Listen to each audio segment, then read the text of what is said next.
Welcome to Clockworks, a Legion podcast. We're the best at what we do, but what we do isn't very Wolverine. What? Because it's Legion. It's like an X-Men catchphrase, but modified so that it's not... You didn't say Legion as part of it. But it's because it's not Wolverine. I'm just throwing out possible catchphrases for us to start off with. Okay. This is your podcast, bub. It's another Wolverine reference there, just in case you didn't know. It doesn't have to be Wolverine references. Oh. All right, then. Well, this week... You didn't say who you were and who I am. I'm Paul Moffat. I'm Jan Moffat. And this week we're talking about Legion Chapter 18... Down the Rabbit Hole. This episode was written by Noah Hawley and Nathaniel Halpern, who have written most of the episodes this season. Noah Hawley's name is on every episode this season. Nathaniel Halpern's is on all but 2 of them. This episode was directed by Dana Gonzalez, who has been the one of the cinematographers on both seasons of Legion. He was also a cinematographer on all 3 seasons of Fargo. His IMDb credits are mostly cinematography and camera crew. He has 3 directing credits. One is this one. One is a short film he wrote and directed in 2016. And the other is a single episode of Pretty Little Liars. Well, good for him to get to direct this episode. That's really awesome. And he's doing good. And he's an amazing cinematographer. The cinematography for this show is amazing. It shouldn't be surprising that he's a good director because his eye is clearly excellent. Mm-hmm. So, should we get into the episode itself? Yes, take us away. So, Chapter 18, Down the Rabbit Hole. We begin thunder and lightning over a desert, and we see a hut with a blazing fire. Lenny lays on a fur rug, and David sits holding a glass orb, and in the orb is Syd's face. In the tent, Syd wakes next to a sleeping David. We see flashes of Syd's conversation with Clark, saying she's going after him. Syd leaves the tent and finds the pink plug next to the hole in the desert. A white rabbit is thrown from the hole. Attached to it is a rope with a hook. Syd takes the hook out of the rabbit, but then is thrown into the hole herself. David emerges from the tent calling her name and finds the hole and the rabbit. Syd falls screaming until she reaches the bottom, her arm injured. Melanie is there, talking about men, and Syd doesn't want to hear it. She tries to leave, but ends up back in the same place. Melanie shows Syd a table with images, David looking for her, flashes of their past. She tells the story of David's life and asks Syd what his curse is.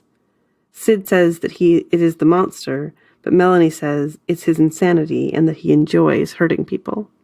Mm-hmm. So this 5-second opening scene with David in his original Legion costume from the comics with his straight up hair was like, whoa! I know, this is the comic bookiest moment of this show so far. Yeah. I thought we might, but I was surprised still to see him in his comic book Legion clothes. Yeah.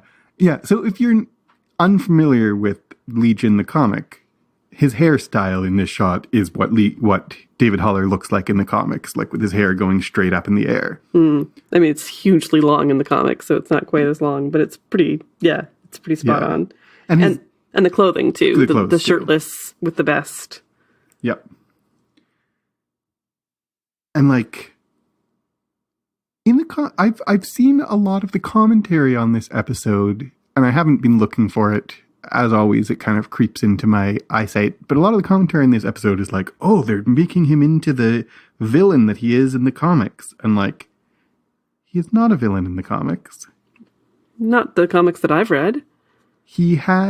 There is before the comics that we've read, I know that he at one point does a cataclysmic thing. But I think even then he's not comic book Legion is not a villain the way that people are kind of in the commentary talking about him as if he is. So it's a bit weird the way that people are responding to it as if like, oh, he's becoming the villain he was in the comics. I'm like, no, that's not accurate. Yeah. But he is. This is absolutely, I can partly see why people are saying this, because this is a villain shot, if ever there was one. Oh, yeah. Him sitting on the throne, Lenny on the ground. It's like the cave is full of bones. She's lying on a bear rug, which maybe we'll have thoughts about. I'm not sure what to make of exactly. And he's holding this glass ball that's like the ball that David Bowie plays with in Labyrinth. Well, the glass ball we've seen the whole season. There was a glass ball in the desert. Right. That we saw. Yeah. So it feels like that's that glass ball. I mean, that was never in reality. That was in the astral plane. So and this is also the astral plane. I didn't pay attention till right now. I didn't think of it. It's not the kind of thing, even though I try, it's not the kind of thing that I have an eye for. But what's the aspect ratio of this shot? Oh, I didn't notice this time. Because that is a clue to us about what kind of reality we're in. Mm-hmm. I'm going to bet that it is the astral plane aspect ratio, but I didn't pay attention. Did you notice Lenny seems to be pregnant? Well, we are having a prince. Yeah. Your Majesty. Your Majesty, we're going to have a little prince. And then the next episode, we see Lenny, who appears to be pregnant. Or potentially has eaten things. Because there are bones. Yeah. Yeah. This shot. And before we even see this shot, as we're moving through the desert towards the hut, there's like a group of men in like those traditional like Chinese hats that are like a dome with a point. Yeah. Running along in a big group away from the hut. And we've seen them before. They were the ones that we saw in like the flash, or I don't know if they were. In the flashes as David is preparing with the pieces on a board, the men who were putting up the mast or whatever that I guessed was the tuning fork, but I now think wasn't, have those hats. Oh, interesting. So what they were doing is still not clear, because what we see of the choke in this episode does not jive with that. Yeah, absolutely. And then like, okay. So the shot starts with thunderbolt and lightning, very, very frightening. And then we have the like tent or cave or hut. It's very reminiscent of the igloo with the fire in Syd's mind. There's a fire in the middle of an entry that we're zooming into. And it's also very reminiscent of the tent that in the real world, David and Syd have found themselves in. If it is the real world. If that is the real world, which I doubt. Or I don't know. It could be. You just said that so forcefully, which I doubt. I know, I said it forcefully, but I don't feel it forcefully at all. But like there's this 3-part echo of imagery of these 3 huts or caves or whatever, or tents. And what's with all the bones? One of them that he's standing on is like the head of the Minotaur, I think. Is it? I saw a picture of it paused, and it looked like the Minotaur head. I did not catch that. That his foot is resting on. So you have all these bones, and they're fighting a man with a bone head. Yeah. I mean, like, all the bones are clearly symbolic of death. Like, that's not a stretch to... Desolation. Death and desolation, and he's the world killer. The Désolé. And she's lying on a bearskin rug. What's up with that? Like, we can read into the symbolism of the bearskin rug because it's the hide of an animal. It's something that's been hunted and killed. And it's something on the outside that should be on an inside, kind of. Or like that should, something that isn't in the place where it should be. A bear skin is not supposed to be on its inside, but I get what you're driving at. Yeah. Also, like, there's a cliche imagery of, like, a woman reclining on a bearskin rug, or a man reclining on a bearskin rug is, like, sensual, and but then surrounded by all the bones really counters that. Mm-hmm. So there's this joining in the imagery. There's this joining of sex and death. Yeah. There's just a lot in that, just like that quick scene right there. And where is it? It's inside. My assumption, my guess, is that is the inside of David's head. That is what it looks like inside of his head. Why is Lenny inside his head still? That's the question. Why is she there? Did you notice? I sure didn't. What color are Aubrey Plaza's eyes in this scene? Ooh, I didn't notice that. That would be interesting to go back and look. I'm going to go back and look, and I'll promise, right here and now, I'll promise to tweet the answer. And she's wearing something she has never, ever, this is not a Lenny clothing in any scene we've ever seen her in, is this like silk dress. It doesn't look like her. Very like feminine, when that is just not Lenny in any scene that we've ever seen her in. Yeah. Yeah. And then he's holding the glass ball again, and what's in the glass ball is Syd's face. Mm-hmm. And we kind of zoom into the glass ball. Yeah. And it's also reminiscent of the shot in the beginning of Chapter 9, White Rabbit, we zoom out from Lenny and Oliver in the pool, out to Farouk's eye, and then out again.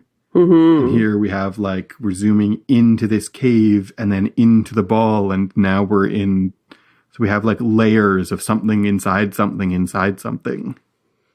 I'm thinking that this is inside David's head, and the reason why we see Syd's face like that is despite being asleep, he's still reading Syd's mind.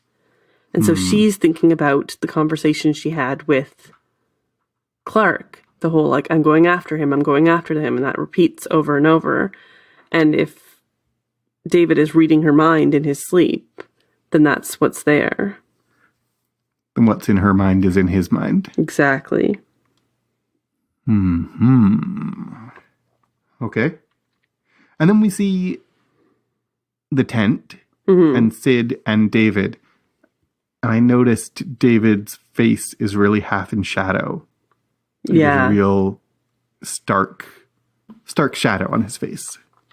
So half his face is in light and half his face is in shadow, which is a motif we've attached to Clark all season. Absolutely. And is also a motif that goes throughout, like, all cinema ever for, like, a divided person or an untrustworthy person. Mm-hmm. So this Syd and the rabbit and the down the hole is a little on the nose for, like, she follows the white rabbit and goes down the hole. Like, it's Alice in Wonderland. And we've had a reference to that in Chapter 9 with the singing the Go Ask Alice song. Yep. We had a reference to it in Season 1. They talked about being down the rabbit hole. And so this is a something that's coming up again and again. And here's a visual version of it. And she's literally down a hole. I was going to say she's literally down the rabbit hole, but it's not literally a rabbit hole. No. Even though it is literally a hole a rabbit came out of. Mm-hmm. Who sent up that rabbit? Melanie. Melanie, who is Farouk. Yeah. Yeah, okay. And this is one of the things, like, Melanie, when she falls down this hole and she's at the bottom and Melanie is there, Melanie is so immediately ominous. Mm-hmm. Yep. Even if we, the viewers, didn't already know that Melanie was compromised, she does not seem safe. No, not at all. She does not read as, oh, she's a fellow captive here in this hole. She reads as, like, I have brought you here and now, Yeah. And it's one of the other things that people are talking. I somehow caught more chatter on this episode than I usually do. But one of the other things people are talking about this episode is, like, is Syd kind of dumb for trusting Melanie? Mm-hmm. And I have things to say about that throughout the whole episode. But at this moment, when Melanie is standing in shadow and super ominous, you can practically hear the dun dun dun dun dun dun dun dun. Actually, that wouldn't be the music on this show. It would be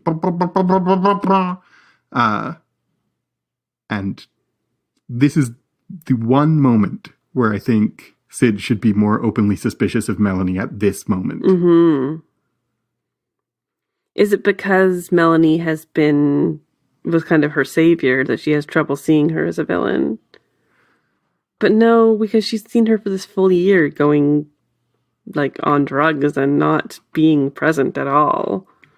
Yeah, and maybe this is the appropriate moment to say, throughout the whole episode, I am quite convinced that Syd is more suspicious of Melanie than she lets on. Yes, absolutely. What we see on screen seems to suggest that Syd is totally taken in by Melanie Farouk, but I don't think so. No, I think she has a plan. Yeah. Maybe we'll get to that in future scenes, but but I don't know. At this moment, Melanie is acting really weird. Melanie is acting really ominous. I don't think Syd has had time to formulate a plan yet. I just don't know why she's not openly suspicious of Melanie immediately. Yeah. Maybe just she's disoriented by having just been hooked in the hand by a mysterious fishing rod and pulled down a rabbit hole. Yeah, probably. That's probably it. It's a little disorienting. When I was writing out my recap of this episode, I hadn't realized until I started writing it, which was they are in what appears to be a cave, and Melanie is showing her images in the cave. And so this is much like the whole John Hamm narration where people are in a cave. It's Plato's cave. People are in a cave and they see shadows on the wall and what's real and what's, they think that's what's real. And so this is Syd thinking what she knows what's real. The point of Plato's cave, right, is that the shadows on the wall are definitely the real reality. Right? No. What? The opposite of that? I mean, we know in some sense that the images that Melanie is showing are manipulative. We know in some sense that they are real, but also that they are misrepresenting. Or maybe not, we don't know for sure that they're misrepresenting, but we know for sure that they are framing reality to make a specific rhetorical point. Yes, absolutely. And once we recognize that this is Plato's cave, we can recognize that they're misrepresenting reality. Mm-hmm. They're not just framing it to make a point. So one of the, I think, questions that you can come out of this episode wondering is, Farouk Melanie is kind of convincing. Syd seems convinced. Should we be convinced? Is she right? Just because she's the villain doesn't mean she's not right. But I think what you noticed about it being Plato's cave gives me extra reason to think, no, she's not right, and she doesn't even think she is. Mm-hmm. Yeah, absolutely.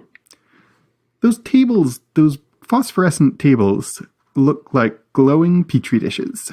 They do. I don't have a big symbolic explanation of that. And I mean, this whole thing, the glowing circles, look just like future Syd looking through those glowing circles in her world. Yeah. And so is this the same space somehow? Is she now trapped down here forever? Or is this a place she comes back to? Or, I think we landed on that space being in the astral plane. Yep. So it's unclear. But it definitely, if not literally the same place, is meant to be evocative of that place where Syd has been all along. Yeah, for sure. Evocative to us as viewers. Yes, that's what I mean. Yeah. So Melanie says the thesis of Noah Hawley's entire body of work. Which is what? Which is the part about if someone asks you a question, tell them a story. I can't remember the exact line. Yeah, she says, you'll never persuade someone using logic, but a good story will do it every time. You're right. That is like Noah Hawley's mission statement. It is like in Fargo, in Legion, people ask someone a question and instead of answering them, they tell a story. And it's fantastic. Like, I love it. Don't get me wrong. It's just funny to have that out of Melanie's mouth when you're like, yeah, that's exactly what you do think, because that's what people do on this show and that's what people are doing right here. And it's it's kind of a meta thing that tell someone don't try to convince someone with logic, tell them a story. And it's not entirely true because here's Melanie telling this story from her perspective that, well, maybe, and it does convince, so maybe it is true. Because it does convince Syd. At least partly. At least it appears to. Yeah. And the story that Melanie says is like there was a boy who had a blessing and a curse. Or a gift and a curse. Mm-hmm. The monster was the gift. Yeah, and the curse was the insanity. Like, if you hadn't caught on yet, if you are... This is why, like, when I was surprised later on in the episode when Oliver isn't Farouk, I was surprised. Mm-hmm. But when Oliver says that Melanie is Farouk, I was like, well, duh. Yeah, exactly. And here's one duh. The monster was the gift. Who except Farouk would think that? Yeah. I love going back just one little second when Melanie is like, men with their sails. That's a Buffy the Vampire Slayer reference again. Sorry, I keep making them. Or maybe I'm not sorry. When Melanie is making her rant about who needs men anyway, and Syd is like, yeah, I get Oliver hurt your feelings. I'm kind of sick of talking about it. Yeah, absolutely. I love it. I love Syd in that moment. And that's one of the moments of like, she's not as dumb as Melanie thinks she is. Mm-hmm. And the way she moves in that very moment from like, what's going on? What's happening? To like, yeah, Melanie, I get what you're doing. It doesn't matter to me right now. And I'm sick of talking about it. Yeah. It's like, oh, wait, she's way more cogent and clear-eyed than everyone takes her for. Yeah. Again and again on the show, and even the audience kind of keeps believing that Syd's kind of dumb when she's actually really smart. Mm-hmm. And then to go forward to where we were a second ago, Melanie's whole story ends with her talking about David's true face. Mm-hmm. And that's another thing that is a Farouk thing to say. That, like, if you're paying attention, you know at this point that Melanie's Farouk. Because Farouk has talked about how David's wearing a mask. Right, yeah. Remember? So this is the more mask talk. Yeah. But David is wearing a mask. She's not wrong. I know, maybe she's not wrong. And we started the episode seeing David incredibly villainous. And a cave of bones. And just like being very different than he is. Yeah. In reality. Or whatever. Than he appears to be or whatever. Maybe that is his true face. Or maybe, like, tall-haired David is his true face. Mm-hmm. Mm-hmm. But Melanie seems to think that taking joy in the pain of others is his true face. Yeah. And is it, like, all through season 1, I'm thinking about you and I, all through season 1, kept being like, yeah, David is not a good guy. Mm-hmm. And now that the show is telling me David's not a good guy, I'm pushing back on it again and being like, but maybe he really is, though. Yeah. When the show was trying to convince me that David was a good guy, I was like, oh, but look at how he's secretly kind of sadistic and really duplicitous. Now the show is like outright telling me he's the villain, and I'm like, but I think he's going to come back from it. So maybe that's just me being perverse.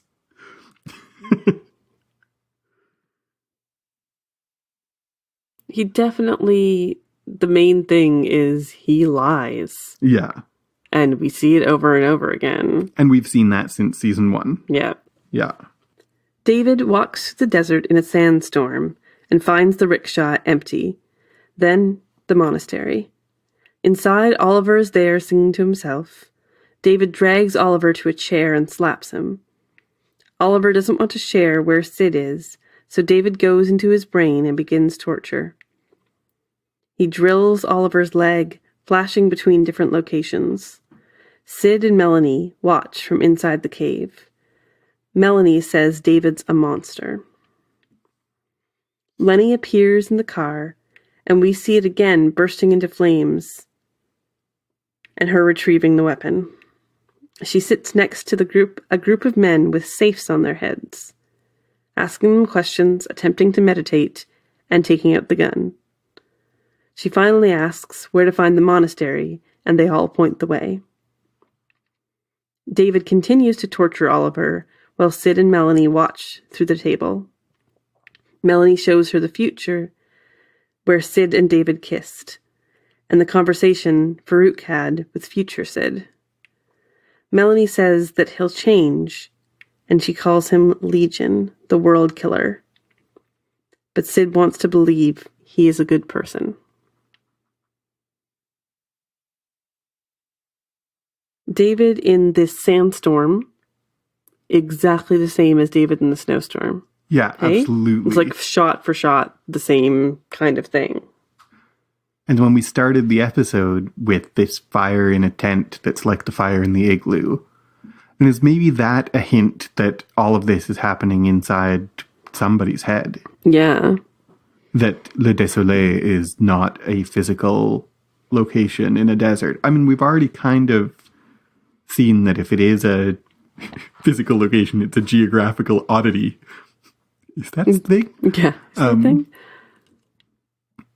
And Farouk, we still don't know what the secret is, because Farouk says, the monks are easy if you know the secret, or whatever.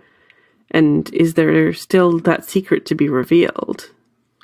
He says, Farouk says the monks are easy if you know the secret, and he says the desert, he'll never find it unless he knows the secret. So Farouk talks about the secret twice in 2 different episodes. Mm-hmm. And yeah, what is the secret? I don't know. That's a good question. Plus, it's all very maze-like. I mean, we'll get into that a little further on the episode, but there's a Minotaur, and it all feels like a big maze. This desert, this sandstone. And the desert maze, I have to really say, the desert feels like a maze specifically in like a 90s first-person RPG video game. In like King's Quest 2, you travel through the desert and you have to know the left, forward, left, forward, right, forward, oasis, left, forward, left, right, forward. Yeah. And if you don't, you are either lost in, if you ever go the wrong way, you can't, you can't go right, left to get back to the screen. It has to be the same, whatever. So that's like very specifically a video game maze in a desert is what this whole Le Désolé reminds me of. Yes. Was that a weird reference to make? Not at all. You think King's Quest, I think Monkey Island, but it's all the same kind of, you have to know the right and left, ABA start, whatever's to know where to go. And let's not forget that this season has really been a maze since the beginning. Mm-hmm. And sometimes and explicitly, like one of the first lines in the episode, I don't remember whether it was the first line of White Rabbit or just very early on in it, David says they're in the maze. Mm-hmm. And I think it's a red herring that what we saw of Ptolemy and Melanie in the monk's maze, we're kind of supposed to believe that's all there is to the maze, but the whole season has been so maze-like that I do not think so at all. Yeah. I think there's more maze than that. Yeah, absolutely. And David comes upon the rickshaw and it's empty. Mm-hmm. And he finally finds the monastery. Because, just like Farouk said, he's a little bit behind them. Mm-hmm. And he was. And he can only find it after they've found it. So, I don't really understand Oliver here. Mm-hmm.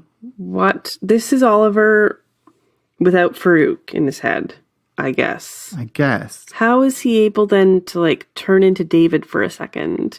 And why is he so... Is it because Farouk has Melanie captive? Maybe. This is like a hostage situation, and so he has to do what Farouk says because Farouk has Melanie. Maybe. I mean, in terms of how he does stuff, Oliver is also a psychic. Yeah. I love to, like, before we move quickly past this moment, can I just shout out to how amazing he locks his mouth and then throws away the key and it goes clang. Yes, that is a beautiful moment. But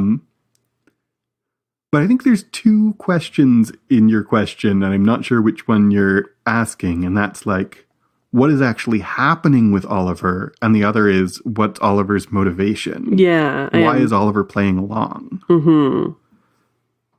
I think the answer to the second question is maybe a mix of because Melanie is held hostage and because even though Farouk isn't in his head at the moment, he's going to be back and has really exercised enormous sway on Oliver. So that the torture that David is putting Oliver to is less than what he's afraid of Farouk for. Possible. Because he says he made me. Yeah. And did he make him through control or coercion? It's kind of the question. That is the question. It seems like through coercion, right? Because he eventually decides, I'm going to tell you, even though Farouk told me not to. Mm-hmm. In terms of what is actually happening with Oliver, I have a question related to that, which is Oliver is there, David touches him on the head, and it, I guess, goes into the astral plane, and that's where the drill is. Just is David physically drilling Oliver's physical body, or is he mentally drilling Oliver's mental body? I think it's the latter. I think he is they're both in the astral plane. He touches his head. They both go into the astral plane where David has a drill because he doesn't have a drill with him. Yeah. And he tortures, and that's why they can flash between these different locations. But David can teleport. Yeah. So they could have flashed between those different locations because David is teleporting. And even the drill, David can teleport things and manifest things in the real world. Good point. Because my question related to that is, if this torture happens on the astral plane, which I kind of think it does, but I just wanted to point out that it's not necessarily obvious that it does. But if this torture is all happening on the astral plane, David and we should have known that Oliver isn't Farouk when he goes into the astral plane and he's still Oliver. Yeah. Because it's Oliver's body, but in the astral plane it should have been Farouk. Not necessarily. He has interacted with Oliver on the astral plane. He rode a carousel with him and Lenny. He talked to him by the pool. When he rode a carousel with him and Lenny, they were both... okay. They were both, themselves as agents of the Shadow King. Or masks. But he's powerful enough. I don't think that's really... He's powerful enough that he can be Oliver. Maybe. I think it's a clue for the audience. Yeah, okay, fair enough. But basically, yeah, my thought is he's on the astral plane. He tortures Oliver on the astral plane, but it affects his actual physical body because it's that mental pain. But I think that there are not actual drill holes on Oliver's body, which is why he's going to be okay. Yeah. By the end. Yeah, okay.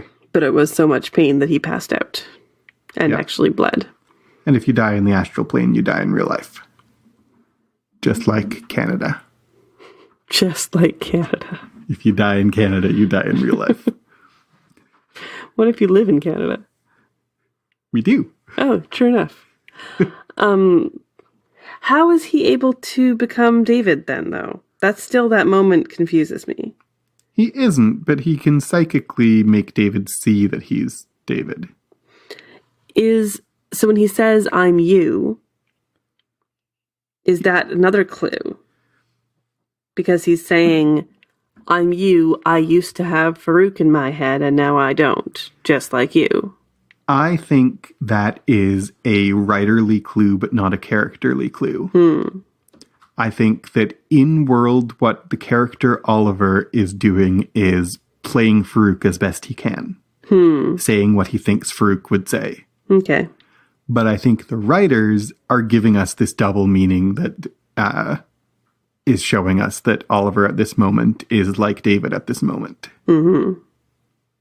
That I'm you means something different than Oliver intends it to mean. We have Melanie and Syd are watching all this torture. And Syd says, like, no, it's not. It's a trick. That's Farouk. And Melanie says, do you think the victim matters? And I want to stop on that moment because I think it is both another thing that's exactly what Farouk would say and does say. It's exactly like what Farouk said to David when he said, is this such a terrible thing to feel compassion for your enemy? Mm-hmm. But it's also a profound and not perfunctory, a genuine and not rhetorical ethical question. Does the victim matter? Is it okay to hurt people if the people you're hurting are bad? It's the root ethical question behind,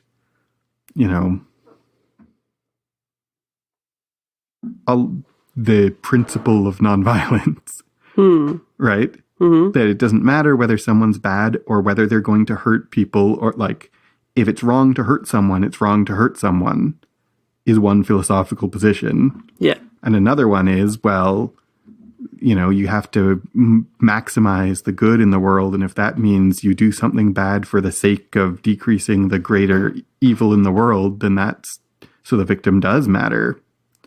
And I just it gets asked, and I think is worth actually pausing on and drawing attention to as a serious question.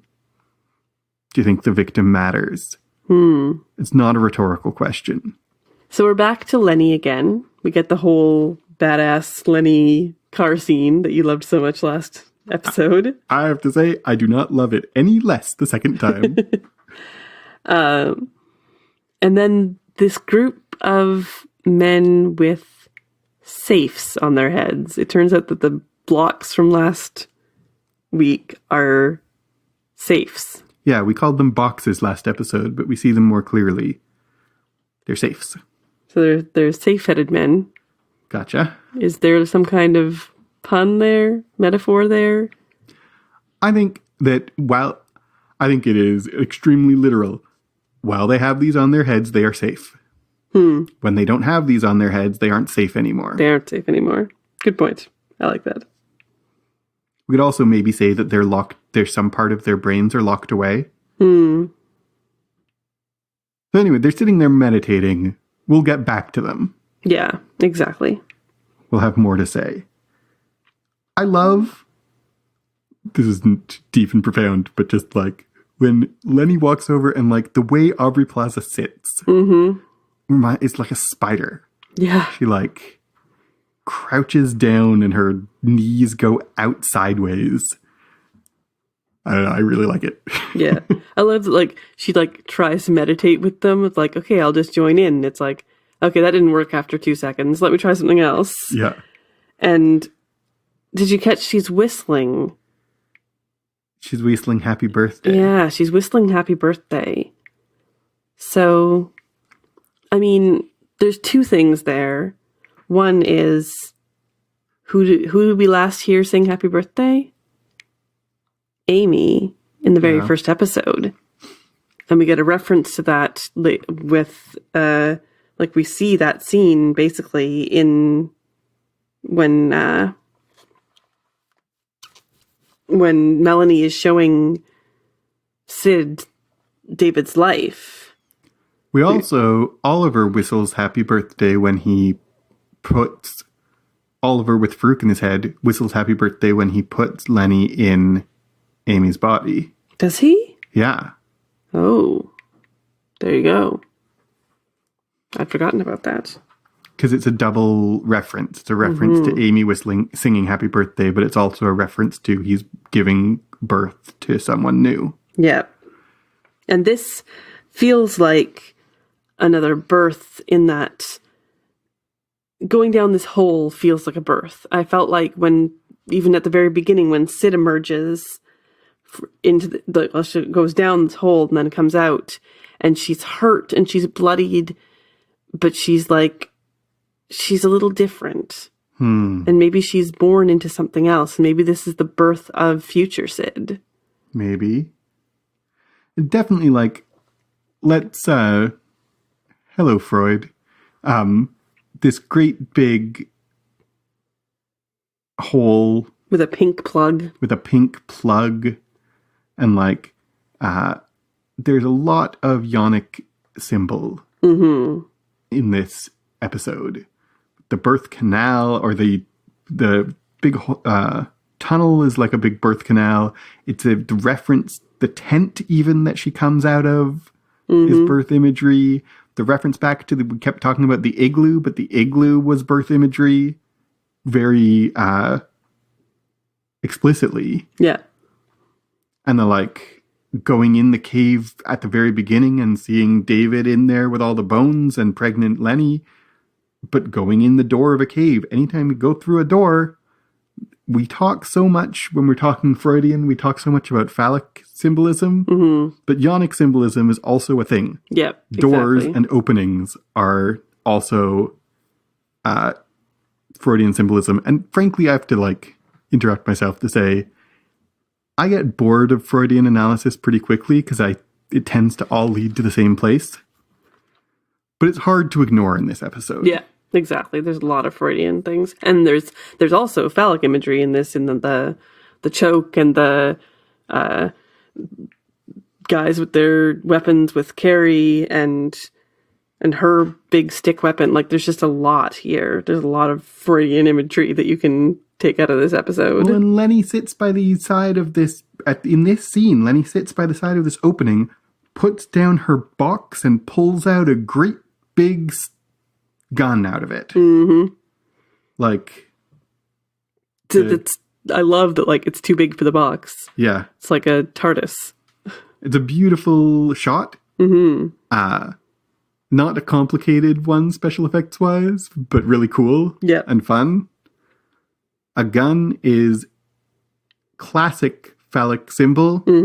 A box is a yonic symbol.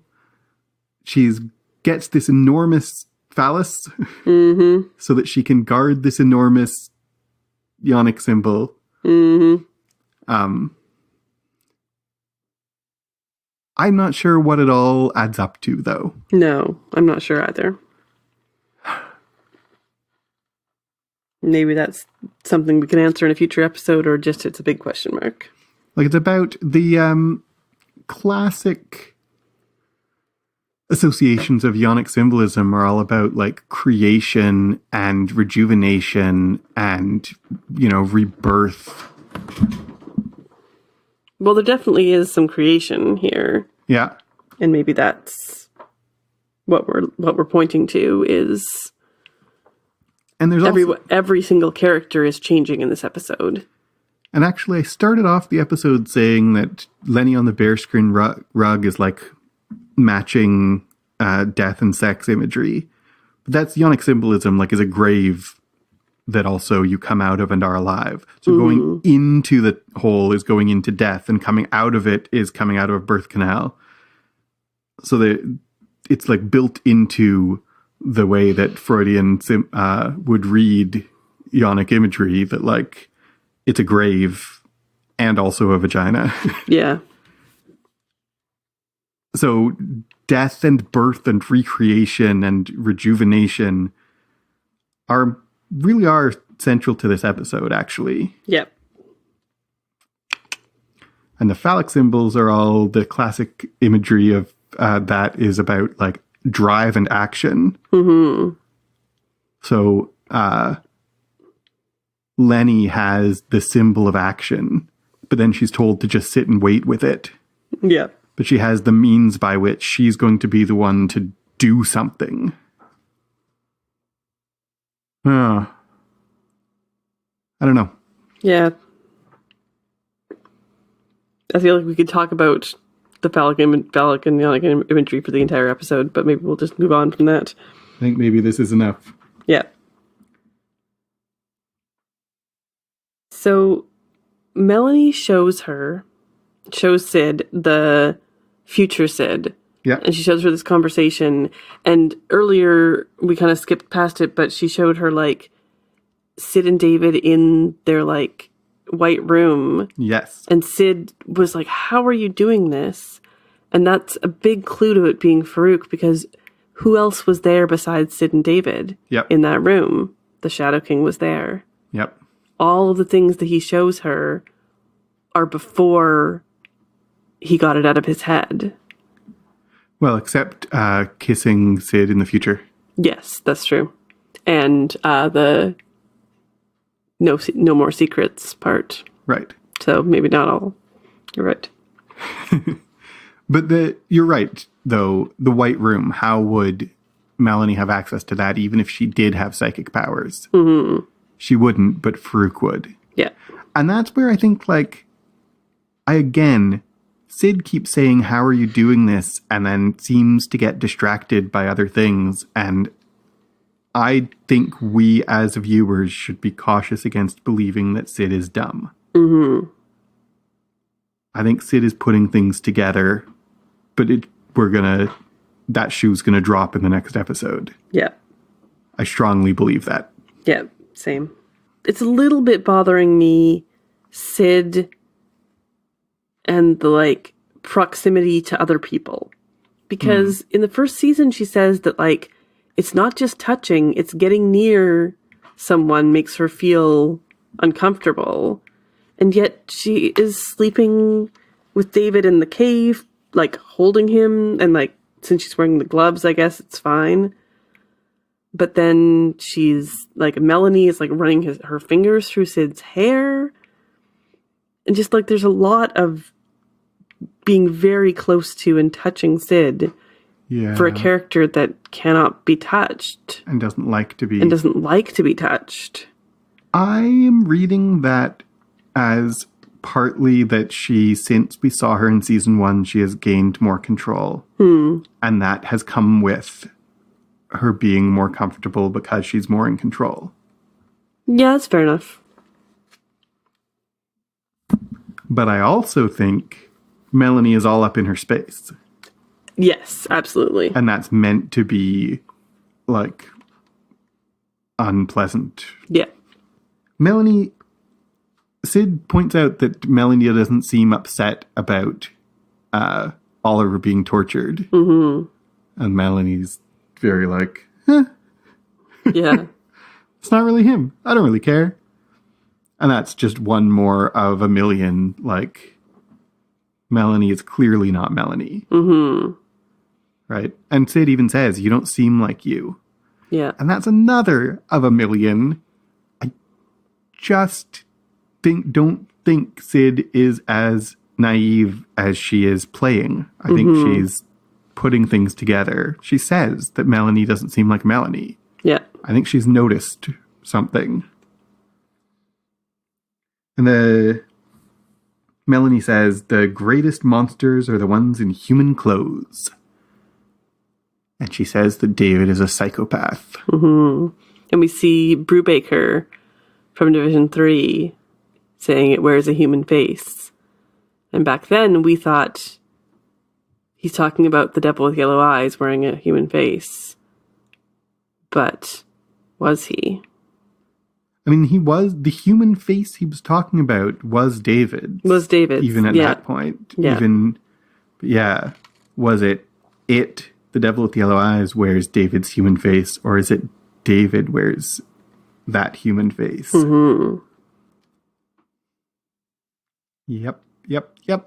And she drops the name of the show for the first time ever in how many episodes? You're right. 18 episodes. We get the name Legion. Ta-da! Legion the World Killer. Legion the World Killer. So what did you think about that? Oh, do you wanted me to talk about what that? I don't know. It's kind of fun. Mm-hmm. I don't really know in world still why Melanie would call him Legion. Mm-hmm. Because Legion means many. Yeah. Or rather, Legion means a Roman army. True. Legion, in the comics, Legion as the name of him is an allusion to the Bible. Yeah. A man who's possessed by many devils, and he says his name is Legion for their many. Mm-hmm. So David as Legion always represents not just multiple personalities, but many devils. Yeah. Like personalities that are malevolent. Mm-hmm. Doesn't make a lot of sense to me why Melanie in world would land on Legion as his name. Unless she somehow knows the future. Okay. How would she know the future? They're psychic. David's psychic. Farouk's psychic. Farouk doesn't seem to very often have the telling the future kind of psychic power. Yes, David has shown it. True. Yeah. But Farouk has been to the future where he read Syd's mind and saw David there. Fair enough. So you're telling me that Melanie knows to call David Legion for the same reason that Bill and Ted know to call Rufus Rufus. Exactly. It's a closed loop time traveling thing. Fantastic. I love closed loop time travel things. She also says, repeatedly, Syd says, he's a good person. She keeps wanting to say he's a good person. And it's just like Amy with Lenny. Are you a good person? Are you a good person? And there's this focus on someone being a good person. And what does that even mean? What does that even mean? Can someone be a good person? Is that what Syd believes at her core, that David is a good person?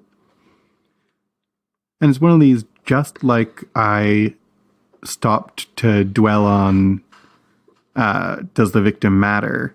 Like, are you a good person? Is he a good person? That's a much more complex question than it seems, because is anybody a good person? And what constitutes a good person? And how good do you have to be for the bad things you do not to make you a bad person? Mm-hmm. And that's not just a question for David Haller, it's a question for everyone. Yeah. So Carrie and Carrie arrive in the desert. They find the car and follow the signal to Lenny's weapon. The safes now lie on the ground, and they approach the hole. The safe-headed men, without their safes, emerge. They paralyze the soldiers with a swinging weapon, and only Carrie, female Carrie, is able to stand. She pulls out a long stick and takes them out one by one, only to have more emerge from the hole. David continues to torture Oliver, asking where Syd is, but he passes out, saying she is with Farouk. Back in the cave, Melanie says not to trust mind readers. Slowly, the Minotaur approaches and leads Melanie away. David collapses at the monastery. Clark arrives with Vermilion as they unload a giant tuning fork. Melanie and the Minotaur approach the coffin. The Minotaur is given his strength, and the coffin opens. Melanie kisses Farouk and then collapses. Farouk awakes and sits up in his coffin. So we've seen this scene before with Carrie and Carrie. Mm-hmm. That was in when David was planning out his whole desert thing. That scene was in it. Yep.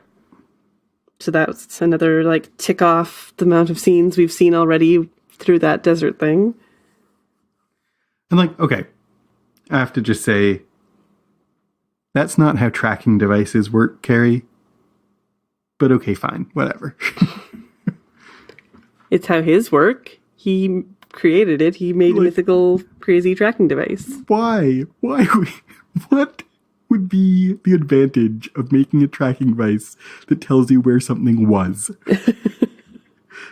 Like, you're talking, it's a Geiger counter that's measuring the radiation of the trail where it used to be. But no, a tracking device tells you where something is right now. That's the entire point of it. It's a trail. You're following a trail. That's not how tracking devices work. Well, it's how this one works. And also, Carrie can feel Lenny's body heat on her jacket that has been lying in the sun in the desert when she's like, oh, she's close. I'm willing to suspend my disbelief and enjoy it, but both of these were like, what? This is not how any of this works. Are you some kind of expert tracker, Paul? No. Clearly no one involved in this show is either. It's fine. It's fine. Yeah.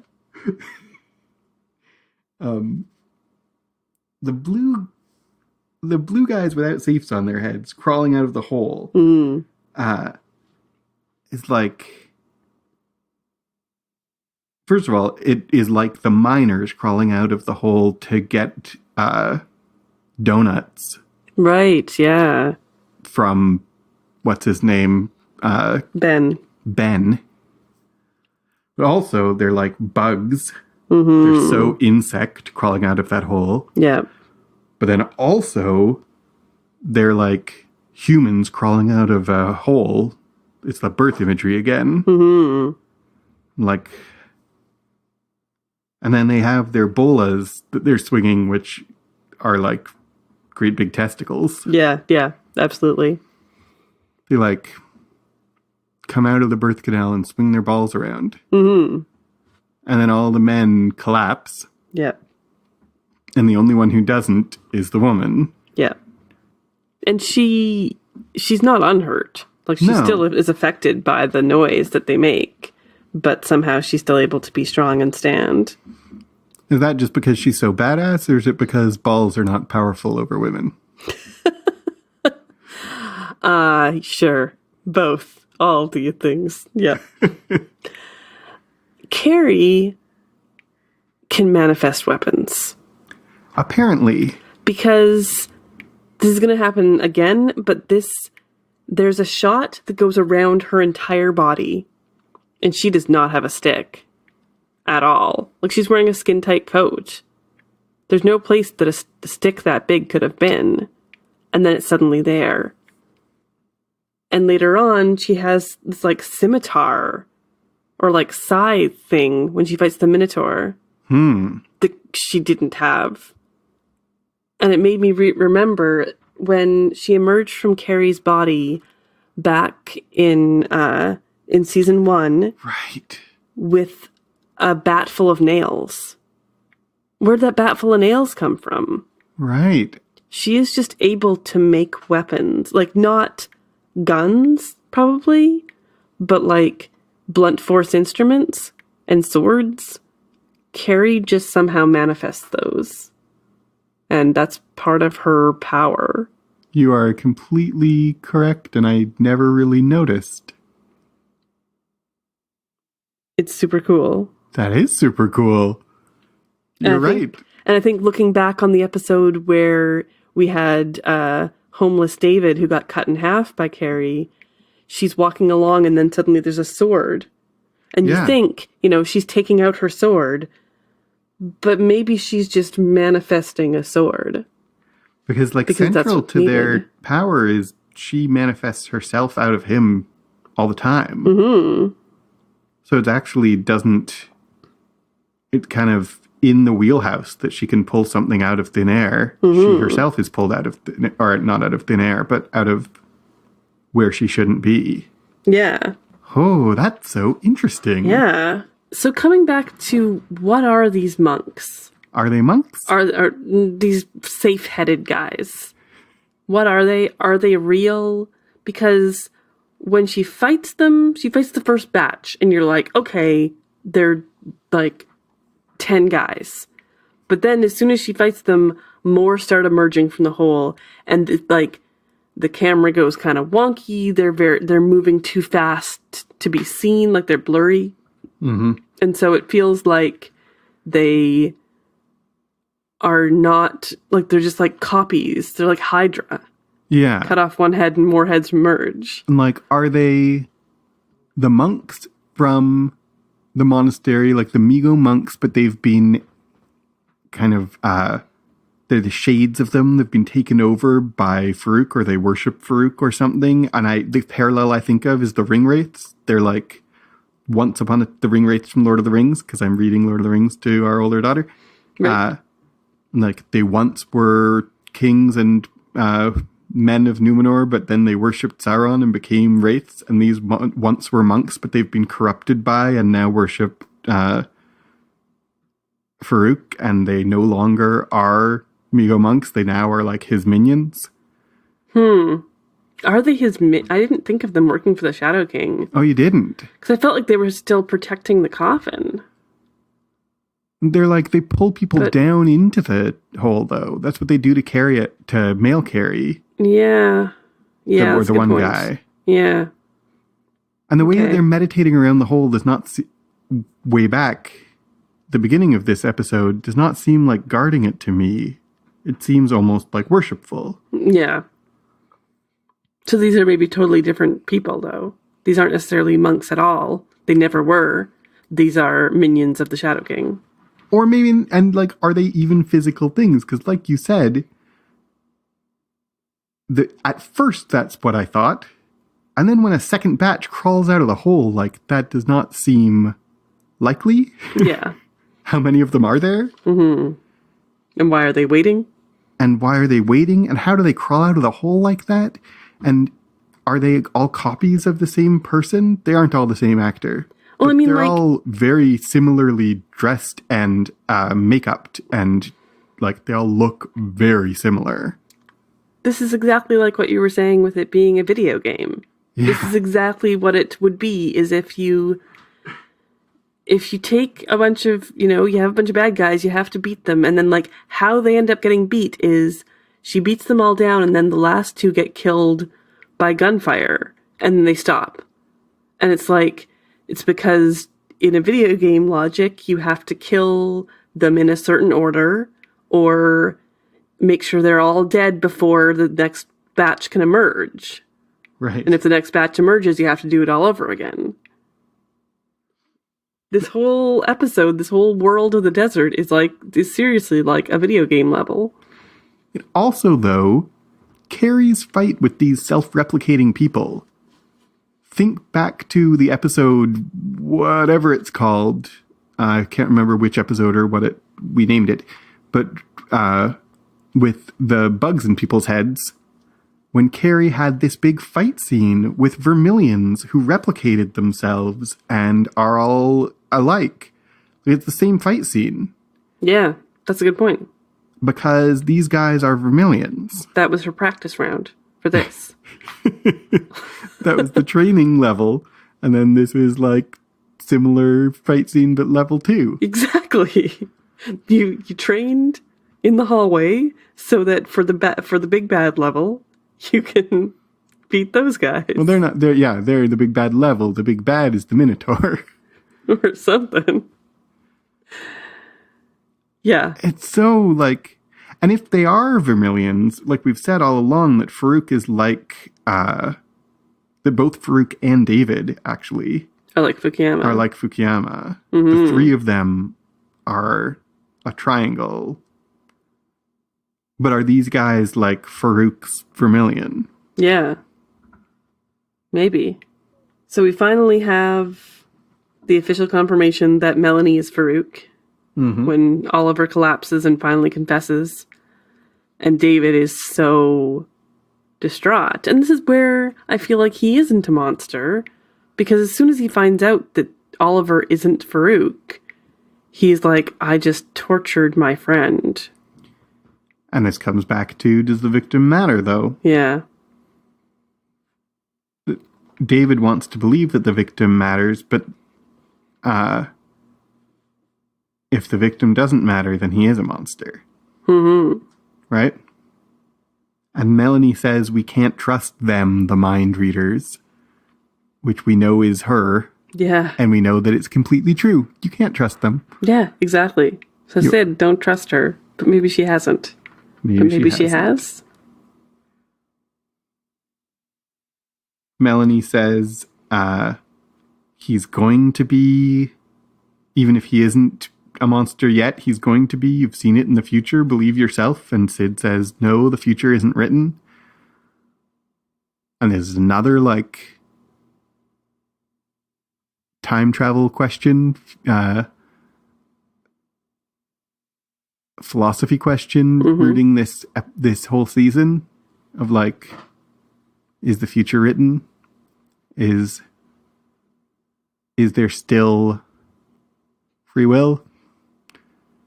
Melanie makes the argument, Farouk makes the argument against free will. Says, like, an abuser abuses, a serial killer kills. It's not a choice, it's who they are. But we've also seen, it's an interesting way of framing it, because there's some real truth to, like, or there's some thing I really agree with about ethics is about character more than about philosophy. That who you are is central to what you do. But the show has also really shown us again and again people who aren't who they are, who change who they are. Who you are is not, in this show, set in stone at all. No. So Melanie's making the argument that, like, you can't change who you are, but it's not Melanie making that argument, it's Farouk, because Melanie isn't who she is. And she's making that argument to a woman who can change who she is all the time. Yeah. Whenever she wants to. Or maybe who can't. Look back to season 1 where Syd says, I've been other people, but no matter where I am, I'm always me. Yeah. That's the counter argument, is Syd knows that there is something that's always the same no matter what changes. Changes are superficial, but there's a core that's always the same. Yeah. I don't know. The continuity or mutability of identity is more than usually uncertain in this show. So when Clark arrives with Vermilion, this is yet another scene we've seen. This is what David planned in the desert. David, the scene with, like, the ropes coming down and everything. That was all part of David's plan. So even though Clark was knocked out by Melanie, that, I guess, delayed him. I'm not sure exactly what that accomplished in her mind. Yeah, it's true. Melanie knocked out Clark, so then what did that do? Like, we never really saw what happened after she knocked him out. The next thing we see is this. Because I was thinking about, from David's point of view, and I was thinking, oh, David, saw that Clark was going to get knocked out even before he put ideas in his head, so he accounted for that. Yeah. But what did Melanie do? And why? Why did she knock him out? We didn't get an answer to that. You're right. Strangely, I didn't notice. Are we going to see in the next episode some more flashback again to what happened? Yeah, maybe. Maybe. So Farouk gets his body back. Melanie goes and kisses him. The moment when she goes and kisses him is there's so many layers there. Yeah. Because we have, like, the Sleeping Beauty thing where, like, the woman kisses the man to wake him up is unusual. Mm-hmm. But we also have the times when we've seen kisses like this, it's been Syd and David, and they've switched bodies. Right. And so this is, again, a kiss to switch bodies. And they do.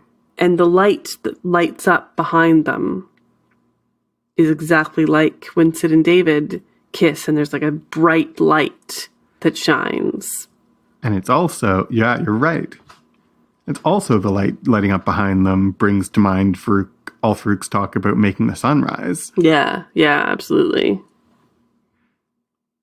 And it also, one more thing is that Melanie kisses Farouk to wake him up, but also Farouk kisses himself. Mm-hmm.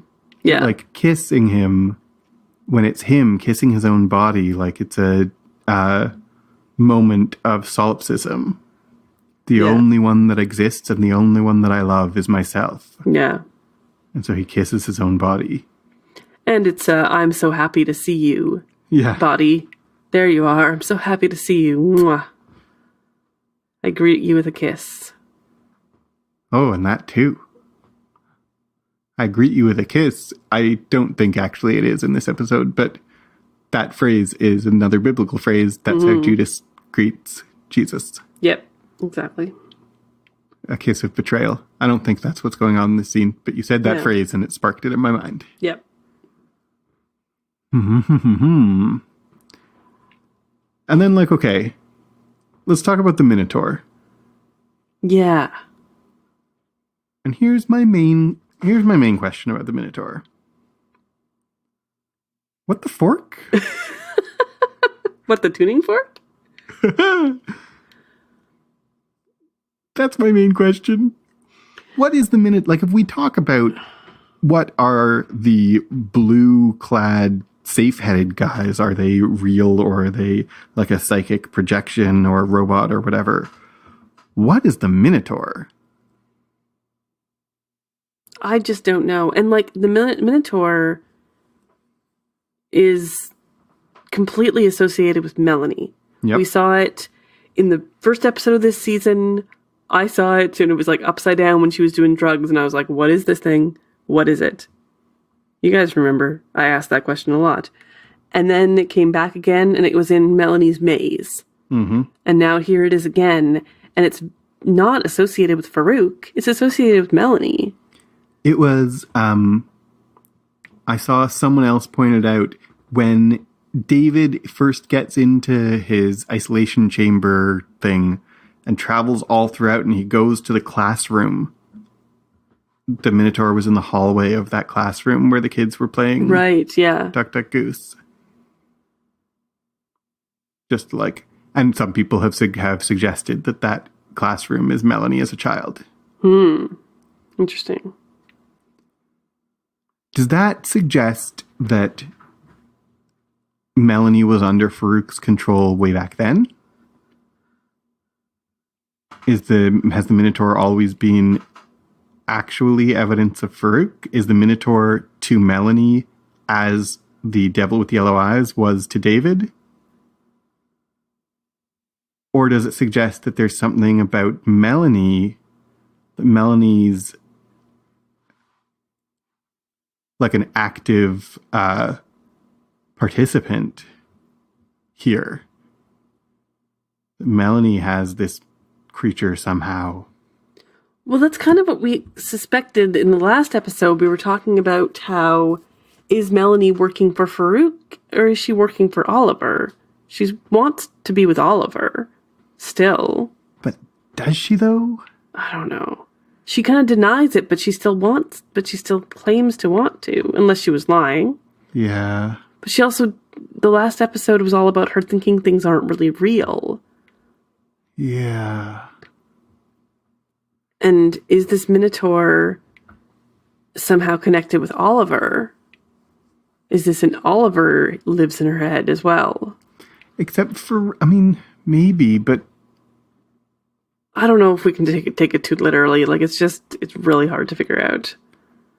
I think what I want to really figure out, though, is does the Minotaur have a physical body? Because that's going to be really important come the end of the episode. Yes. So let's maybe put that to bed for the moment and come back to it at the end of the episode when it's important. Mm-hmm. We're asking now, does the Minotaur have a physical body? Wait and answer it. So back at the hole, Carrie has defeated multiple men with safes on their heads, except not. Shots are fired. The men with safes on their heads without safes on their heads. Exactly, the safe men. Shots are fired and Carrie is dragged into a hole by one of the safe-headed men. Lenny approaches with her gun and Carrie jumps down, leaving Lenny to wait for the big payback. Carrie is dragged along in the dark by one of the safe heads. The Minotaur finds them and kills the man, but Carrie escapes. He runs until he finds 2 Vermilion. They go to fight the Minotaur as well, and Carrie leaves, emerging from the tunnels into the house where Oliver lies on the ground. He is not dead. David sits near him and tells him that the tuning fork is a choke that takes away powers. David is worried because he feels good about killing Farouk. In the tunnels, Carrie finds a Vermilion torn apart, and then finds Syd. Syd wants to stop David, but when the Minotaur approaches, they both hit him, and Syd is pinned down, the reflection of the Minotaur in her eye. Back in the desert, Farouk approaches Clark and the Vermilion at the choke. Farouk defeats them easily and throws the choke across the desert, then watches the sun rise. We hear a recitation of the Angriest Boy book, and David appears and says, "Boo." Cut to credits. So, the last we saw Lenny, she was looking for the monastery. Mm-hmm. Why is she back at the hole? Because it's a maze and it takes you, and you emerge back to where you came from? Maybe? I think she found the monastery and is back again. Like, she's purposefully back. Yeah. And when she comes back, she's like, well, now that I'm here, I'm going to wait for the big showdown. But, like, then why were you looking for the monastery in the first place? If the hole is where you need to be. Yeah, good point. The big payback is what she says. Yeah.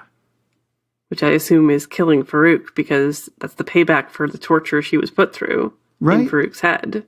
It seems like the plan has got to be use the choke, Farouk's a person, Lenny shoots him, everyone's happy. Or is that just what we're supposed to think is the plan? I think that's what we're supposed to think is the plan.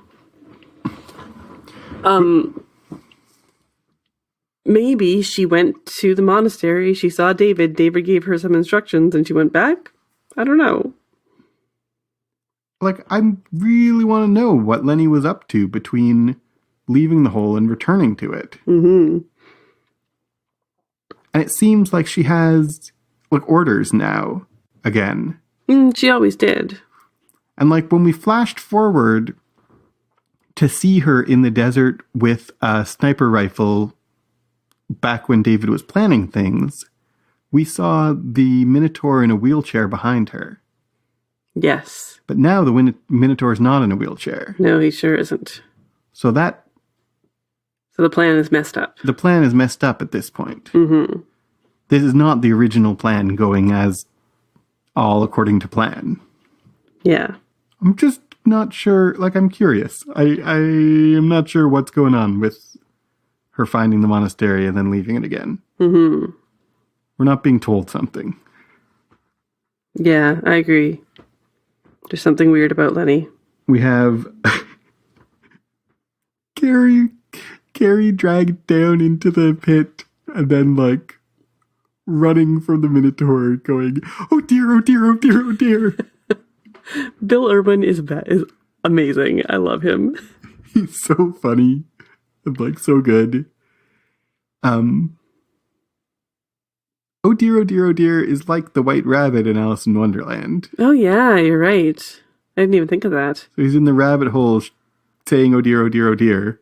He's the rabbit. He's the White Rabbit that Carrie follows. Mm-hmm. Carrie's Alice, and he's the White Rabbit. Yeah. And Syd is Alice, and the White Rabbit is the White Rabbit.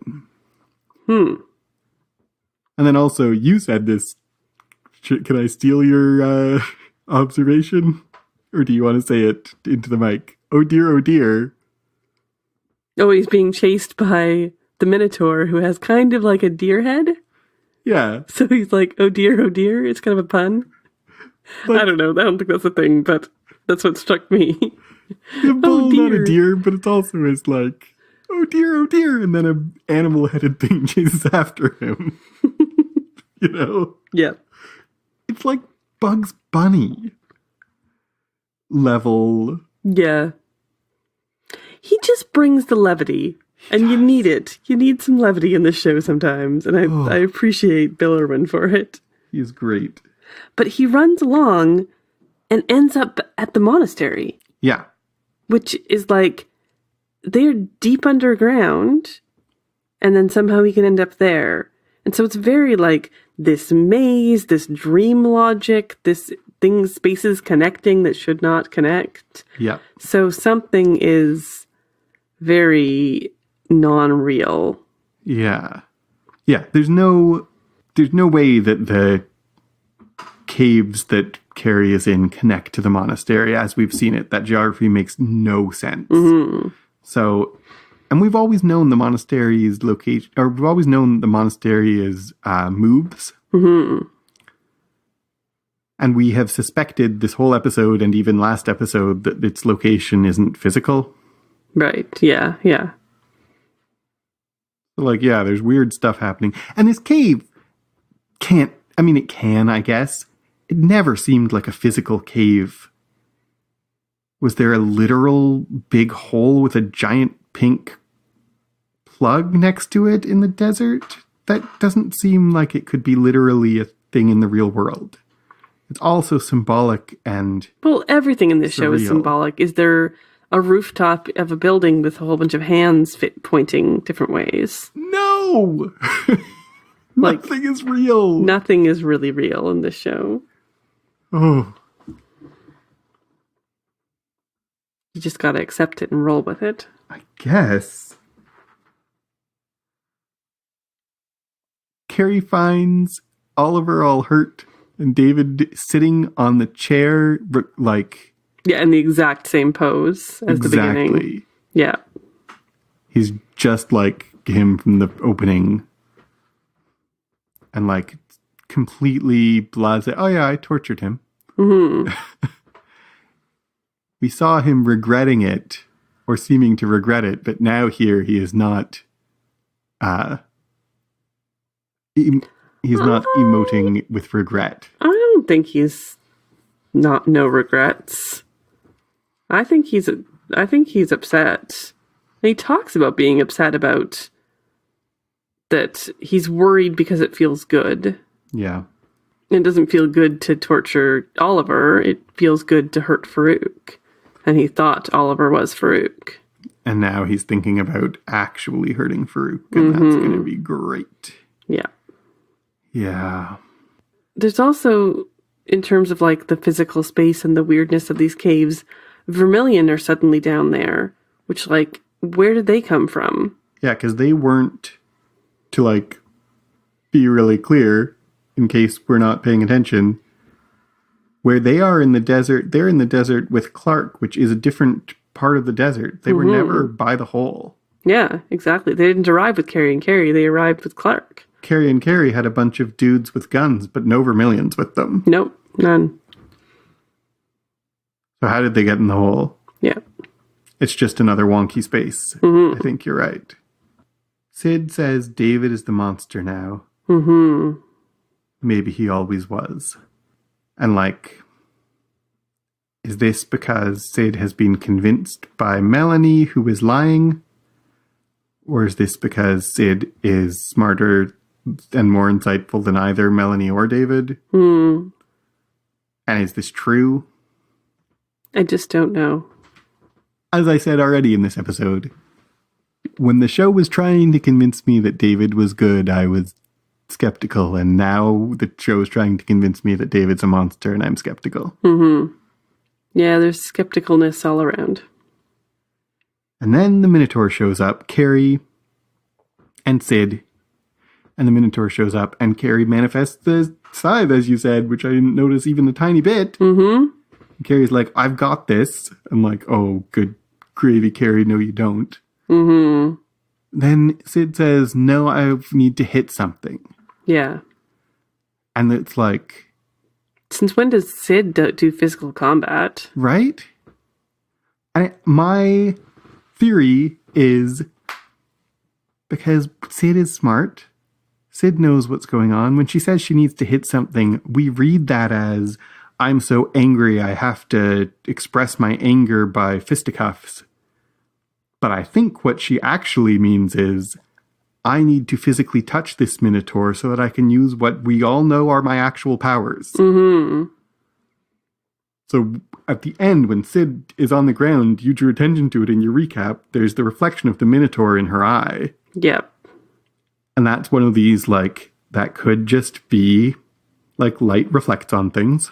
But it also could be a clue to us that the Minotaur is inside Syd. Mm-hmm. And Syd is now in the Minotaur's body. Yep. Syd's Yeah, I definitely body think switcher that. who touched the Minotaur. Sorry, I talked over you. It's okay. What did you say? I was just agreeing with you. And like I said earlier, it's important whether the Minotaur has a physical body. Because if the Minotaur is an astral projection of some kind, then Syd can't switch bodies with it. But if the Minotaur has a physical body, why couldn't Syd switch bodies with it? Yeah. I'm definitely on the side of Syd is now the Minotaur, and that's going to be important in the next episode. Yeah, me too. But who knows? We have been wrong about things before. Many times. Except me, who's right about many Not things. that many times. Like, you don't have to play it up. Clark doesn't recognize Farouk coming up. I know.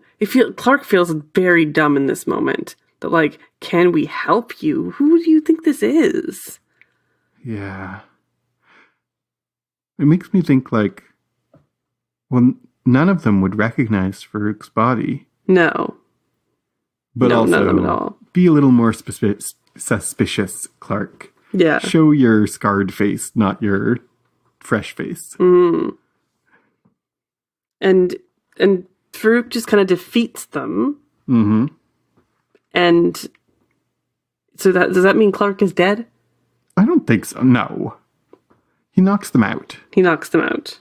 And then he tosses the choke across the desert. I think Farouk's very, both in terms of powers and morally, very capable of killing them all. Mm-hmm. But when he kills people, he turns them to dust. Yeah.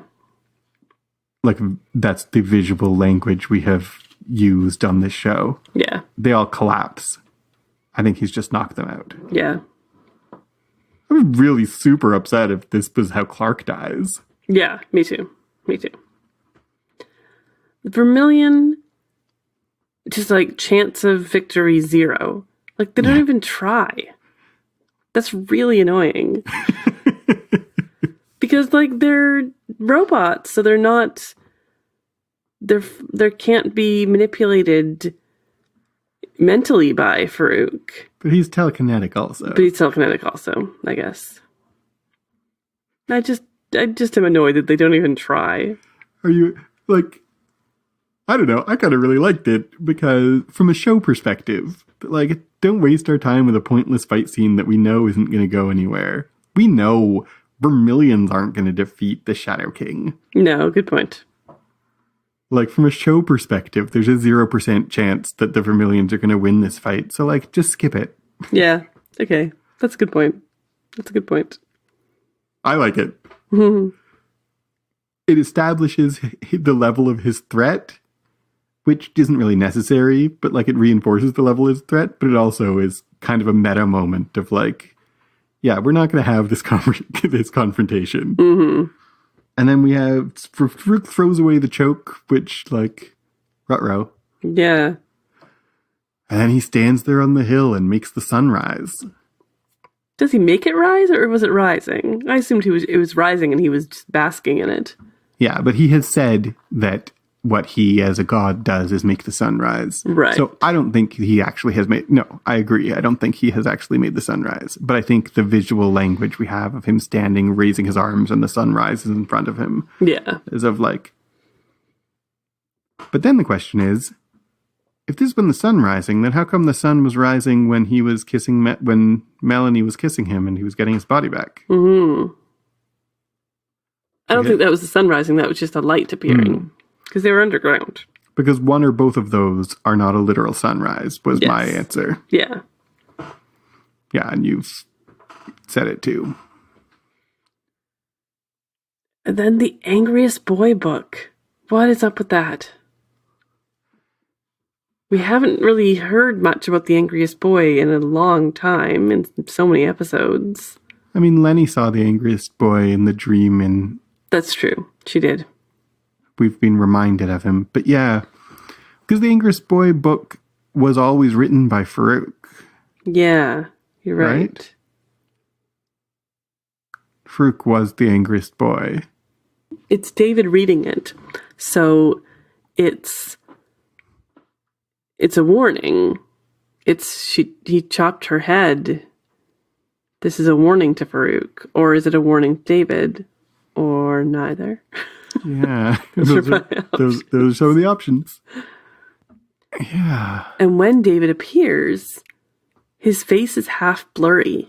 It sure is. And this is very like you said in the first scene, his face is half in shadow, and now his face is half just completely fogged. Out of focus. And this is, I feel like, extremely conspicuous. That if you shoot him from the side and have half his face in shadow if you want it to be subtle. Mm-hmm. And subtle in quotation marks. But this is hey, everybody, look at how David is half a face. And he's two-faced. He's got a mask on. Yeah. Which side is his real side? And what is that if you were standing there, what would you have literally seen? This is going back to central things in this show. What we are seeing is stylized cinematography to make a symbolic point, and what is the camera is showing us what we are supposed to presume has literally happened. Is his face literally blurred out? No.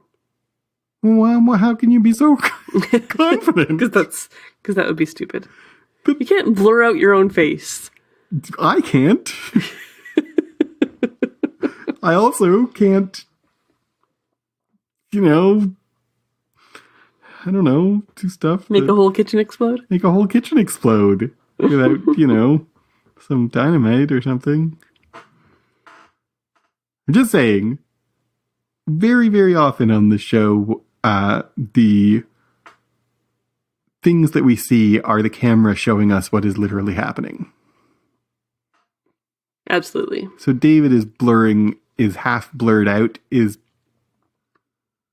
losing focus.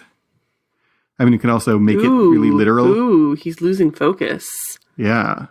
That's interesting. I didn't even think of it that way. His focus isn't where it should be. Mm-hmm. Which it hasn't been this whole episode, because he was obsessed with finding Syd all of a sudden. It wasn't about finding Farouk's body. Yep. Suddenly he's distracted because he doesn't know where Syd is. Yep. That's not where his focus is supposed to be. Yeah. Good call. Thank you.